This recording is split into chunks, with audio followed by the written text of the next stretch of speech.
From the world of politics to the world of business, this is Balance of Power.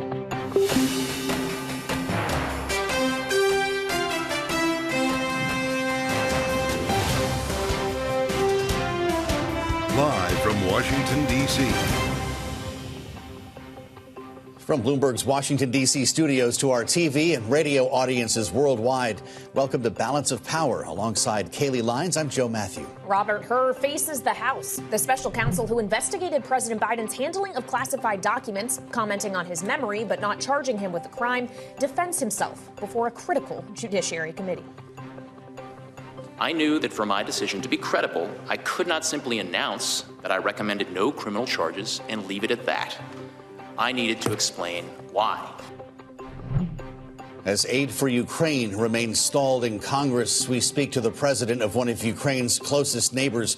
Poland's President Andrzej Duda will be with us in studio for an exclusive interview following his meeting today with President Biden. And a hotter than expected February CPI report reinforces the Fed's caution about cutting rates. Betsey Stevenson of the University of Michigan will be with us. Joe, very happy CPI day to you. Yes, usually that is a pretty big story here in Washington, and certainly today was no exception. But we had other big stories to follow as well, including not just the visit of the Polish president and questions around foreign policy, but in terms of domestic political intrigue, the testimony of the former special counsel. Yeah, Robert Hur on Capitol Hill for quite a conversation today. Remembering this is the special counsel investigating President Joe Biden over his use of classified documents. He showed up as a private citizen today. Republicans were hoping that he would tell the story of an aging man with a bad memory, as he indicated in his report. The refrain that came from the testimony was, as Democrats criticized his handling of that report and getting personal with Joe Biden, I needed to show my work. Here's Robert Hur from earlier. The evidence and the president himself put his memory squarely at issue. My assessment in the report about the relevance of the president's memory was necessary and accurate and fair. Most importantly, what I wrote is what I believe the evidence shows and what I expect jurors would perceive and believe. I did not sanitize my explanation, nor did I disparage the president unfairly. I explained to the Attorney General my decision and the reasons for it. That's what I was required to do. Let's go now to Bloomberg senior Washington editor Wendy Benjaminson joining us from New York this evening, and Jack Fitzpatrick of Bloomberg Government, who is here with us in our Washington, D.C. studios. Wendy, just to begin with you, it seems that there was plenty of criticism for Mr. Hur on both the Republican and Democratic side, although for different reasons. What new did we learn? What came out of this hearing, except a lot of potential fodder for campaign ads? Well, there certainly was plenty of that on both sides. He really walked into a buzzsaw today because Republicans were furious with him for not charging Biden with mishandling classified documents. That is one of the charges that Donald Trump faces criminal charges for in federal court in Florida. And the Democrats were furious with him for putting in such stark relief this fear that Democrats have and that polls show that voters are concerned with Biden's age. So when he said a sympathetic, well-meaning elderly man with memory problems, that exploded all over Washington. And polls did show, including our own Bloomberg News poll with Morning Consult, that a vast majority of voters are concerned about that. So he really walked into a buzzsaw. A buzzsaw, Jack Fitzpatrick, good way of describing this here. But if Republicans didn't get the narrative they wanted today, they lost the primary witness in the president's impeachment trial, the so-called whistleblower. The Hunter Biden investigation has not turned up a smoking gun. Do we look back on today as essentially the end of the impeachment effort? I don't know about the end of the impeachment effort. It's been a little while that the focus on impeachment has shifted or already had shifted toward the vote on Secretary Mayorkas, the Homeland Security Secretary. For a number of months, there was sort of the question lingering over Washington as to whether the hardline conservatives necessarily were determined to get a vote to impeach the president or the vote to impeach someone. So it's been a pretty slow-moving train in terms of the impeachment front and what kind of political itch that scratches. This might be a significant day with regard to that, but I think we have been measuring this over a matter of months, really. Yeah. Well, we talk about this effort being slow moving. Another effort currently underway in the House has actually been pretty quickly moving. It was just last week that the Energy and Commerce Committee in the House unanimously passed a bill that would see TikTok banned from the U.S. if ByteDance, its Chinese owner, did not divest it. And it's going to have a floor vote already tomorrow. Jack, we heard from a few members of Congress about this earlier today. Republican Chip Roy and Democrat and Speaker Emerita Nancy Pelosi. Take a listen.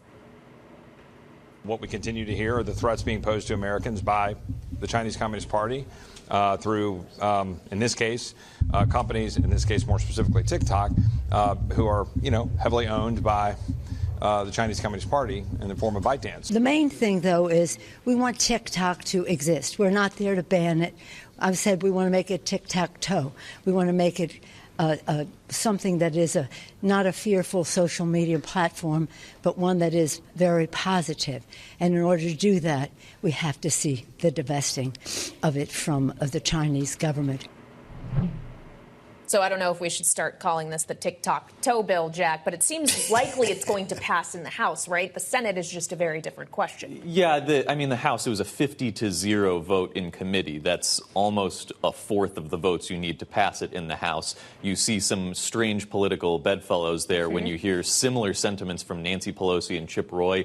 I think the no votes will also be really interesting. We've heard opposition from Maxwell Frost, the Democrat who's the first Gen Z member of Congress, as well as Thomas Massie, sort of a libertarian-minded Republican. So it's going to be an interesting vote to watch, but the momentum definitely is very clearly in favor of the bill. And as our colleagues have reported, the lobbying focus has shifted toward the Senate. That may be a bit of a sign of desperation. Again, a 50-0 vote with a lot of bipartisan interest in the House is a significant movement, and I think they have no choice but to focus their lobbying efforts in the Senate because the House is about to vote tomorrow. But Wendy, isn't Donald Trump in charge of Capitol Hill? Is that how this whole thing ends? We've been reporting on his evolution on TikTok. He's got friends who are heavily invested, we understand, and, well, he doesn't want to make Facebook bigger is his most recent line on this. If he makes a phone call, this conversation's over, right?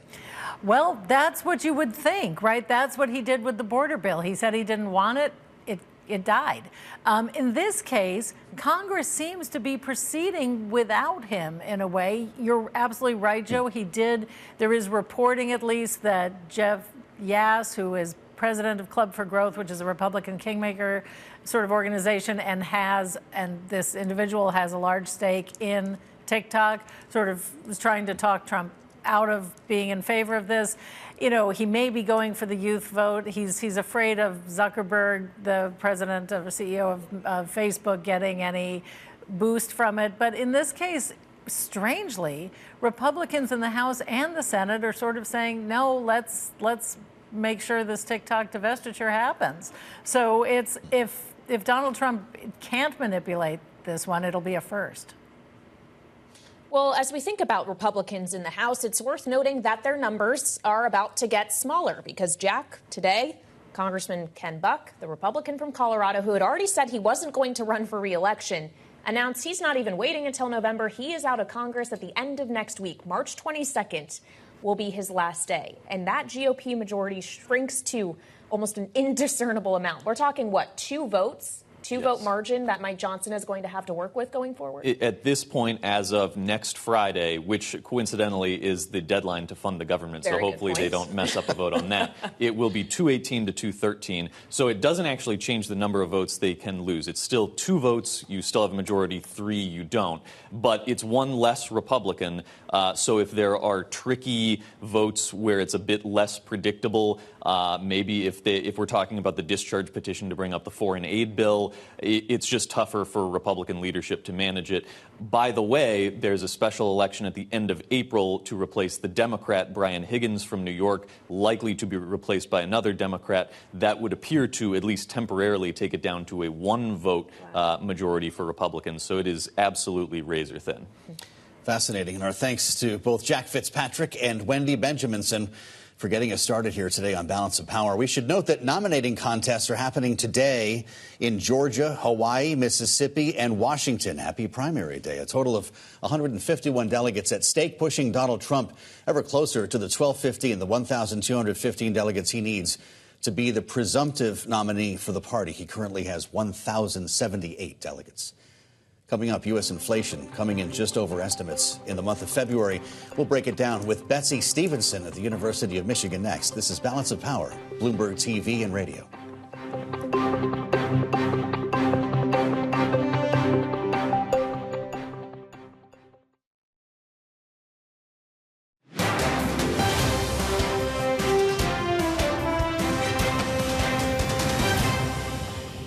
It's kind of like when you take cookies out of the oven. They're cooling, but they seem to be cooling really slowly. This is a tight labor market, and it's not generating the easing of the labor market conditions that could say to you, inflation's definitely going to go back to 2%. It is coming down, but it's going to take some time, and that's okay. I do think things are moving in the right direction in terms of prices. But it really doesn't give the Fed ammunition or confidence to cut rates at the next meeting. So far, I think they want to cut, and we expect to see that in the May or June timeframe.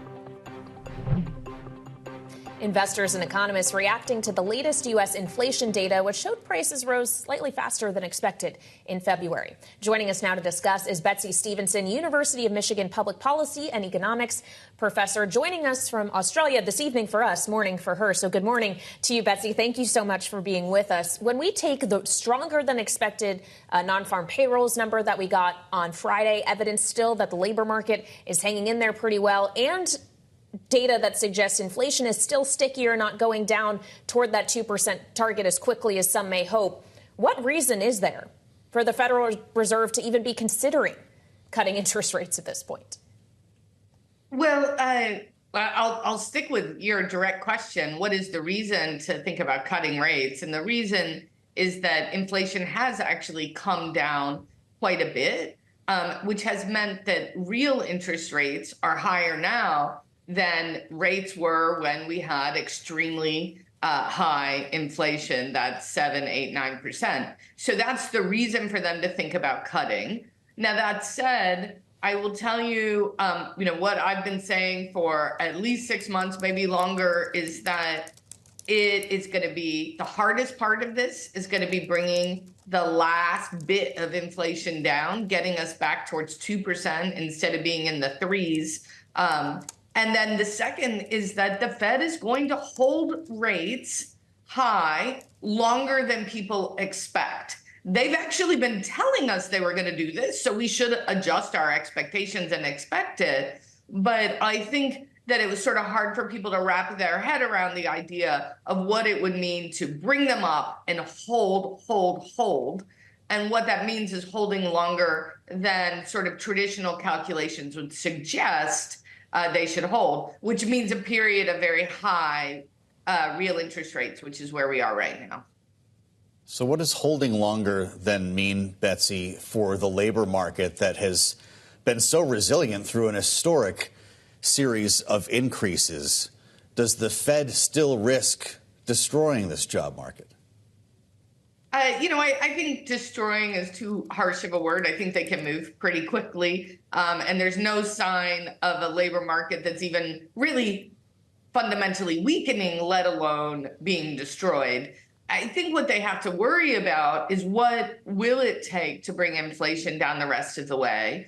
And will inflation actually take off and become a little bit faster? So I think they're going to be studying this data incredibly carefully. And one of the things I don't think they want to do is cut rates and then turn around and raise them again. And so that's why I think that they're going to hold longer than people want them to hold or than expect them to hold, is because they're going to be thinking about what's the risk of cutting. And the risk of cutting is that they need to raise rates again. Now, of course, as you point out, the risk of not cutting is that the labor market cools too quickly. That's the thing that they're trying to balance. Look, if you look at the price increases we just saw, one of the things that's going on is shelter inflation remains high. And I'll tell you what, if governments around the country want to see inflation come down, what they need to do is ease the regulations that constrain the housing supply. The best way we could fight inflation right now would be to expand housing supply quickly and effortlessly, which is going to mean removing a lot of those not in my backyard, those NIMBY regulations that slow down markets' ability to increase housing supply when there's demand for it.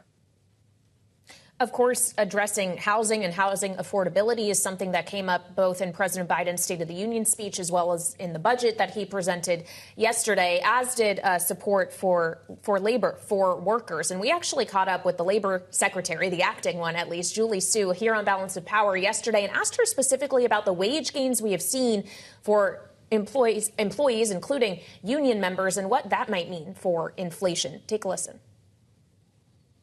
People have also always said, too, right, like you can't have higher wages and control inflation. But the numbers don't lie. I mean, this is Bidenomics. This has happened. And we want to see real wage increases because more money in workers' pockets is a good thing. I don't think that we have to choose between families paying prices that they can afford and getting wages that are going to allow them to feel some security. It's a false choice. Is it really a false choice, Professor?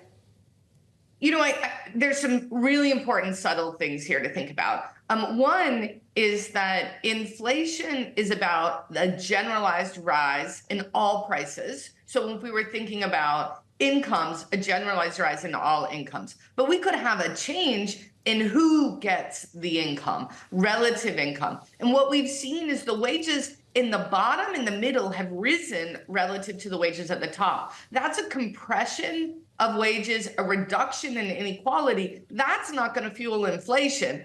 It certainly helps people at the bottom. It might be frustrating to people at the top who are seeing, some of whom are seeing their wages eroded by inflation. But we've had decades of rising inequality, and I think it's nothing short of a miracle that we've actually seen some reduction in that inequality. The other thing we've seen is a shift where more of the income that's produced in society, in American society, as we produce things, has gone to the investors and the owners of capital and not to the workers. So we could shift some of that income from capital to labor, which would just be a reduction or a return to the historic labor share of income. That's also not going to fuel fuel inflation, excuse me. So that's the sense in which it is a false choice. Obviously, if all wages are sort of going up and that's causing employers to raise their prices, that's how you get that kind of wage price spiral. But we've seen no sign of that. And I think it's because of the two dynamics I just mentioned, that shifting relative wages and that shift in compensation between capital and labor. We only have a minute left, Betsy. If wages are outpacing inflation at the time people vote, will Joe Biden be reelected?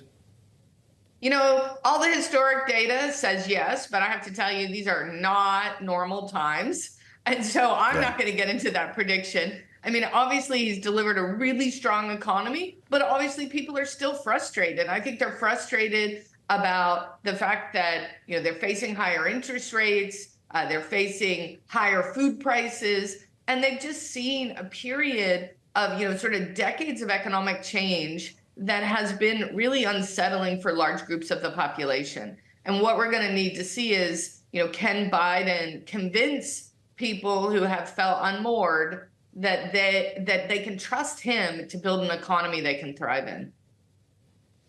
Betsy, it's great to have you back. Our thanks to Betsey Stevenson of the University of Michigan. Coming up, a crisis of confidence for Boeing on the heels of a Justice Department investigation. We'll dig into that story next on Balance of Power on Bloomberg TV and radio.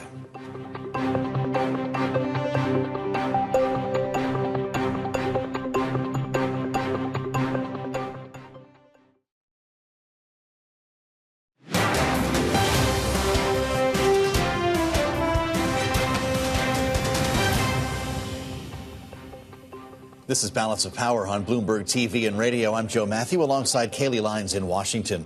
Shares of aircraft maker Boeing sinking for their third consecutive session. Amid news now, the Justice Department has opened a criminal investigation into the Alaska Airlines blowout incident. We're hearing from some of Boeing's customers now, not for the better. Joining us for more, George Ferguson, senior airline analyst at Bloomberg Intelligence. George, I'm sure your phone has been ringing off the hook, and now this latest development, Southwest Airlines warning it'll have to pull back on capacity because of problems with Boeing jets. This story somehow keeps getting worse. It does. I guess, I think the potential turning point in this story could be the announcement a couple of weeks ago that Boeing was exploring the purchase of Spirit AeroSystems and putting them back inside Boeing. I mean, that subsidiary, not subsidiary, sorry, that supplier left Boeing about 2 decades ago. It builds most of the fuselage of the 737 and has a large portion of the 787. Its 2 most important airliners. Quality has been really difficult down there at Spirit.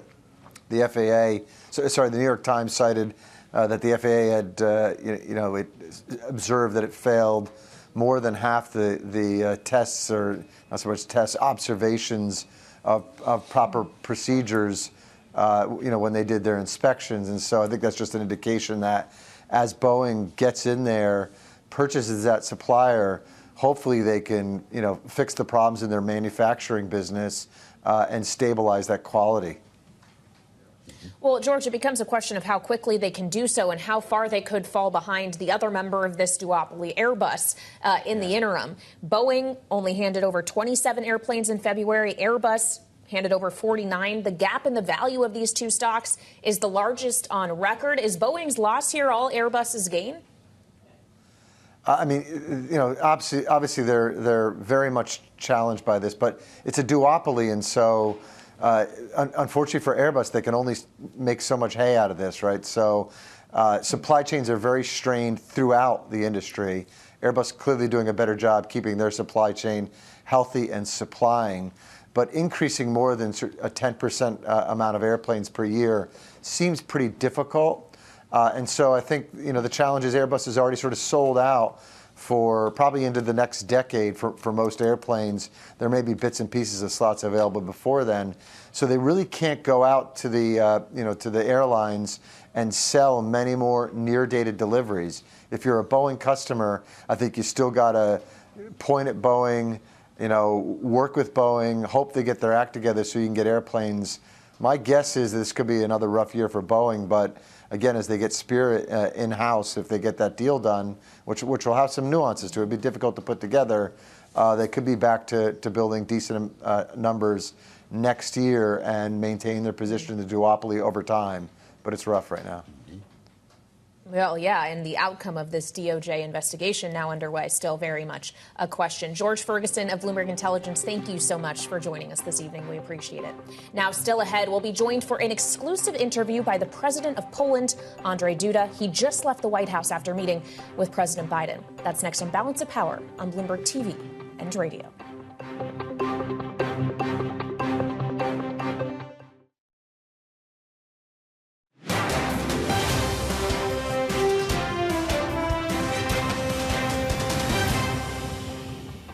There is nothing more common. You know this, I know this. There is nothing more common with a witness of any age when asked about events that are years old to say, I do not recall. Indeed, they're instructed by their attorney to do that if they have any question about it. You understood that. You made a choice. That was a political choice. It was the wrong choice. Congressman, what you are suggesting is that I shape, sanitize, omit portions of my reasoning and explanation to the Attorney General for political reasons. That was Special Counsel Robert Hur testifying before the House Judiciary Committee earlier today and apparently making no one happy. Back with us now, our political panel. Lester Munson, International BGR Government Affairs Principal, is here alongside Kristen Hahn of Rock Solutions.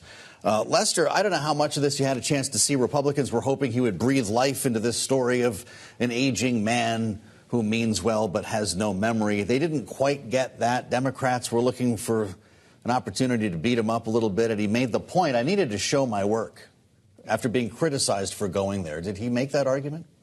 I think he did. He was there to do a job. He did the investigation. He shared his judgment with the Attorney General. The Attorney General decided to make that report public.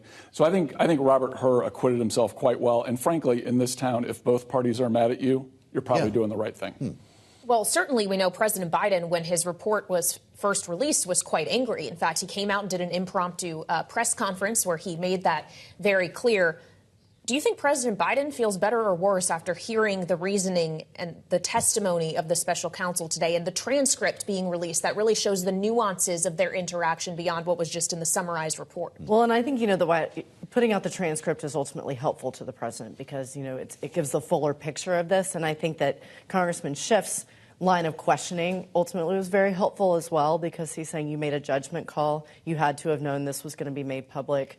You had to have known this was going to be political. So, if I'm the president, I'm not thrilled about this, but I'm happier. Yeah, than it was Republicans originally wanted recordings. They wanted video of the president's deposition.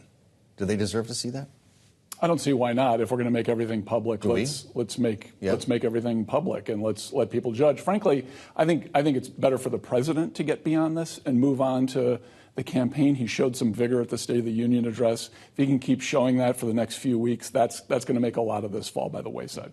Well, speaking of the campaign, we should point out there are primaries happening Happy today, primary. including in Georgia. And obviously, at this point, we're all operating under the assumption that Biden's going to lock up the Democratic nomination, Trump's going to lock up the Republican nomination, potentially in just the next few days. Mm-hmm. Can these primaries actually teach us anything, Kristen? Can we look at turnout or demographics, voters who are showing up? Is there anything? Absolutely. I mean, if you look at the African-American vote in Georgia, see how that all falls out. Are people, and I think also, are people coming out to vote for Trump? Are those independent votes that, where are those voters going to go? Are they going to stay home? Are they going to hold their nose and vote for Trump or the moderate Republicans? So I think that there's a lot you can glean also down ballot. From what happens in these primaries, and we've been looking at that data in the states that have already had their primaries. We've only got a minute left here, Lester, but talk to us about Republicans in Georgia, led by a governor who was not a fan of Trump, a Secretary of State who was the opposite of MAGA. As we remember what was left following the investigation into 2020, the many lawsuits. He is expected to sweep through Georgia. Did the state go through an evolution, or was it always Trump country?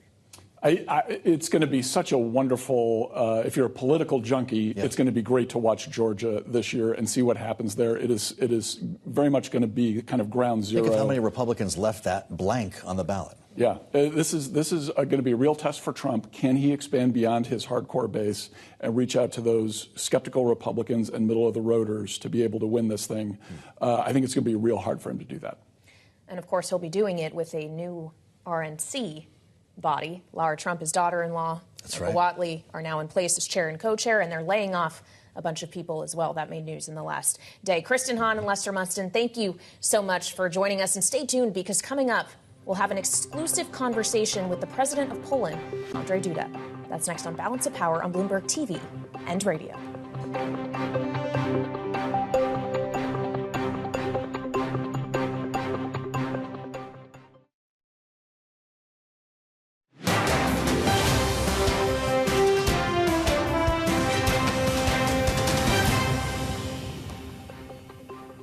This is Balance of Power on Bloomberg TV and radio. I'm Joe Matthew alongside Kaylee Lines in Washington.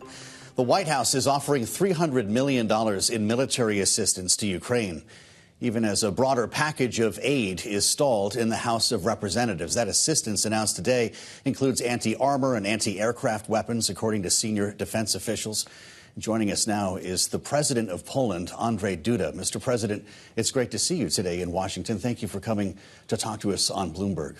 You've had a big day here in the nation's capital, meeting with Speaker Mike Johnson and with President Biden. You just arrived from the White House. These two men are far apart, it seems, on the issue of funding Ukraine. Are you more concerned now, following these meetings, than you were about American funding for Ukraine? Good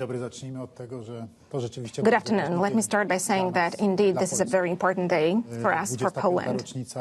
This is the 25th anniversary of Poland's accession to NATO in 1999. A big event for the whole of our nation, as I said today. It is fair to say for a couple of generations of Poles after the Second World War.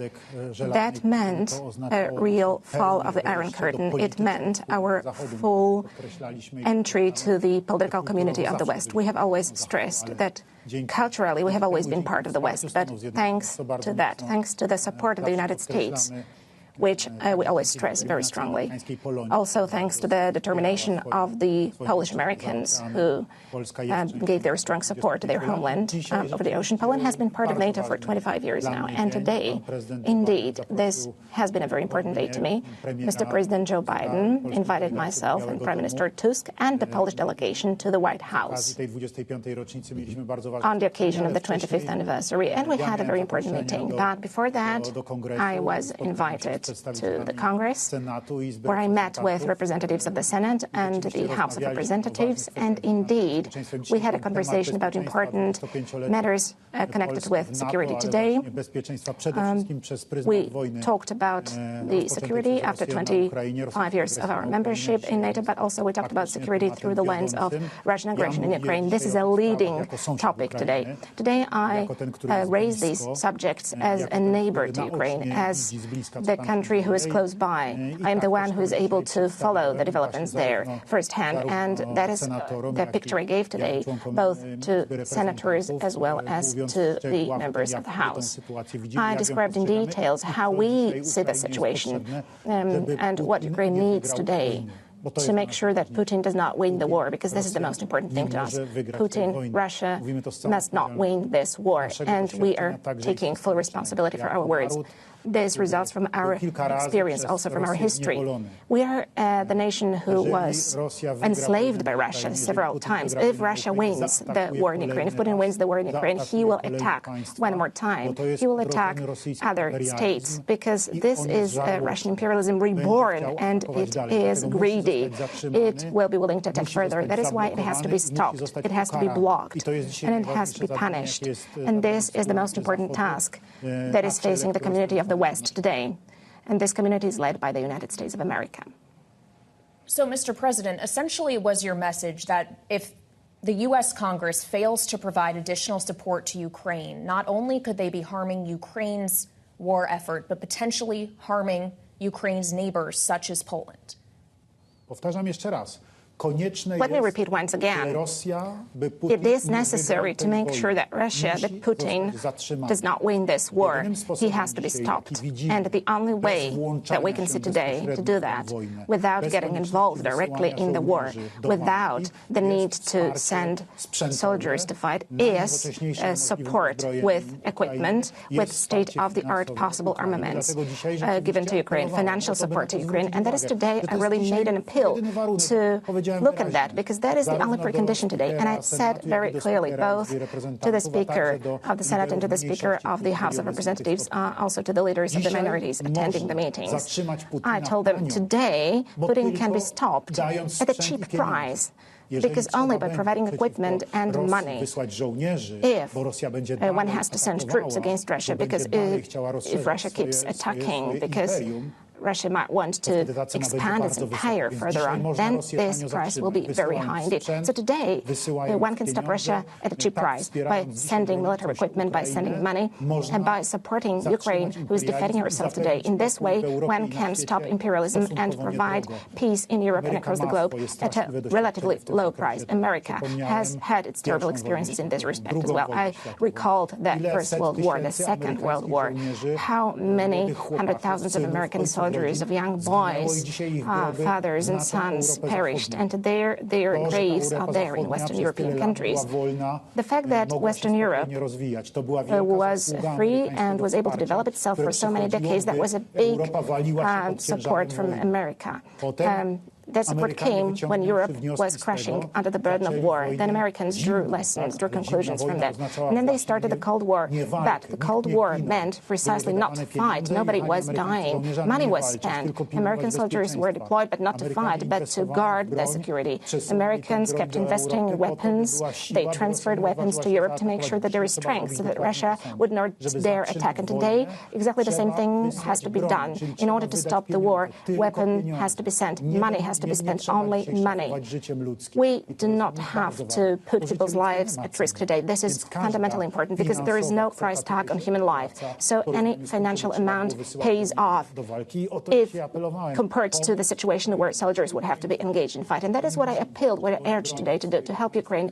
Ukrainians are fighting today. We don't have to fight. They are defending their state, which was attacked. If we support them, they can resist. And they're waiting for our help, for the help of the West.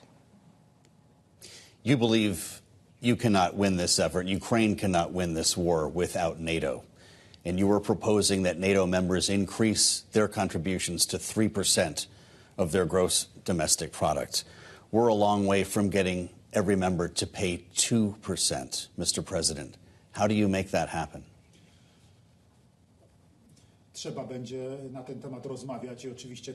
We will have to discuss it. And of course, this is the first moment. You have to put that proposal on the table at a certain time. I recall 2 years ago, right after the Russian aggression against Ukraine started, literally 2 days after that,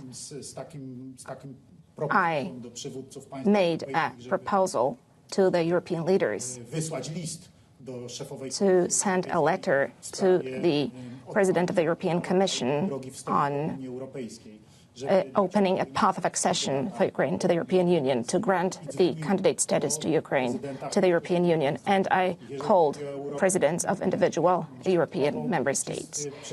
In terms of Central Europe, all the leaders of the Baltic states, neighbors of Poland, said, yes, there is no problem. Andrzej, we are going to sign this letter together to the European Commission. However, in the West, some leaders told me, what are you talking about, Andrzej? What are you saying? There is no chance for them to be admitted to the European Union. This is not the right stage. Just leave it. After 2-3 months, they were saying completely different things. Suddenly, everybody supported the gate to Europe to be opened for Ukraine, to grant the candidate status to Ukraine. And in June, after a few months, this status was granted to Ukraine. And today, I assume the same situation can happen. Somebody has to give this proposal, and that is what I'm doing. Because today, if you were speaking in the European Union, when we recently talked in Paris, and it was said that Ukraine has to be helped, that ammunitions have to be sent to Ukraine, most countries, majority countries, were saying we do not have even those production capabilities to get this ammunition produced quickly. We do not have enough background today to live up to all those commitments which we have adopted concerning a fast relocation of forces and so on and so forth. We need to strengthen the security of Europe. And I'm not only talking about buying combat military equipment, as we are doing today. Poland is spending more than 4% of GDP on defense. Today, we are purchasing huge amounts of equipment from the United States. We're buying F-35s, HIMARS, launchers. We are purchasing Apache helicopters, state-of-the-art Abrams tanks. These are huge purchases, $50 billion. This is the estimated value of the contracts that we are implementing today. But the point is to make sure that also Europe starts to intensively produce, for instance, ammunition. And this requires investments to be done. So let us raise the defense spending to make sure that those investments can be implemented so that Europe can give itself a space of true security and not just a security which is being talked about, but a real security where missiles are there in storages, where there is enough ammunition to defend Europe. As you talk about raising defense spending, though, in this moment, it's worth pointing out that the very likely Republican nominee for president, former President Donald Trump, has suggested that NATO countries that aren't paying their fair share, Putin can do, and this is his words, whatever the hell he wants to them. If you make the bar higher and Donald Trump potentially gets a second chance at the presidency, would you not be putting your fellow NATO allies more at risk potentially in this scenario, or do you not believe the former president when he says that kind of thing? Ladies and gentlemen, I have been the president of Poland for almost 9 years, since 2015. And I have already cooperated with 3 U.S. presidents. I started my cooperation with President Barack Obama. We made decisions at Warsaw NATO summit about enhanced forward presence of NATO in our part of Europe. That was a big success, which was later confirmed by the arrival of U.S. troops to Poland and their stationing in Poland. Today we have got 10,000 U.S. troops in Poland, and as Poland we are immensely grateful for that because it does increase our security remarkably. Then I cooperated with President Donald Trump for 4 years, and today, for almost 4 years, I have been cooperating with President Joe Biden, and this has always been a friendship because no matter who is in power in Poland or no matter who is in power in the United States, the foundation, the basis to us are good Polish-U.S. relations, and I'm glad that this is also understood in the United States of America. I had a good cooperation with President Donald Trump. I already communicated that in interviews. If we had an agreement about something with President Donald Trump, that agreement was always kept. I was pleased insofar as whenever we talked, I saw that he was able to understand the problems in our part of Europe, and I can say that with full responsibility. If you are asking me about that, we have always spent 2% of GDP on defense. We believe that we are a reliable ally. Today, we spend more than 4% of GDP on defense, and indeed, this huge change is seen in Poland, this huge strengthening of the Polish armed forces in every single aspect, actually. Having said that, I do understand those expectations that it is not only U.S. taxpayer who pays for the security of Europe, that European countries should also pay their fair share. I also come from general elections. I was also elected by my compatriots who have got very specific expectations, and if there is somebody saying, listen, I also have got my taxpayers, and those taxpayers are saying, just wait a moment, if we have an agreement that we are going to build a security, may they at least provide their own security themselves at a minimum. Why should we bear the full burden of for their security? This is understandable to me. If President Donald Trump today returned to this topic and he says 2%, responsible allies pay 2%, who does not pay 2%, they are not a responsible ally. I understand that. Europe already heard those words. When he was in power as President of the United States, he also spoke those words out loud at NATO summits, and he called on all NATO allies to keep their obligations, their commitments of 2%. But today, the situation has changed. Back then, we had a situation back from 2014. We had a situation where Russia, yes, it did occupy Crimea, but officially Russia did not officially say that it had attacked Donetsk or Lugansk. Back then, Putin was claiming there were separatists. And today, after 2022, after the 24th of February, we are witnessing a full-scale Russian aggression never seen by the world before, never seen since the Second World War at such a level, at such a huge scale. This is a total change of the conditions. And today, the 2% is not enough. This is my personal conviction. And this is the way I see it. And I've been the president of Poland, as I said, for 9 years. I have participated in NATO summits. I have participated in different meetings in the international arena, in maneuvers. I have been following the situation. I have visited Ukraine many times since the war began. I visited Ukraine one day before Putin attacked. On the 23rd of February, 2022, I was in Kiev together with the Lithuanian president, Gitanas Nausėda. We were the last presidents who shook the hand of Volodymyr Zelensky before the war, and he told us, I do not know whether we would see each other again. And so I know what I'm saying, because I visited Ukraine also after that. I visited the places where Russian troops had withdrawn, and they left burned down ground, ruined towns and houses. I know what war means, and I know how much you need, and how much it is, how important it is to stop Russia, to stop the Russian terror. Mr. President, thank you so much for joining us on Bloomberg Television and Radio. We appreciate your time, sir. That was the President of Poland, Andrzej Duda. Now coming up, we'll have final thoughts from our political panel. That's next on Balance of Power, right here on Bloomberg.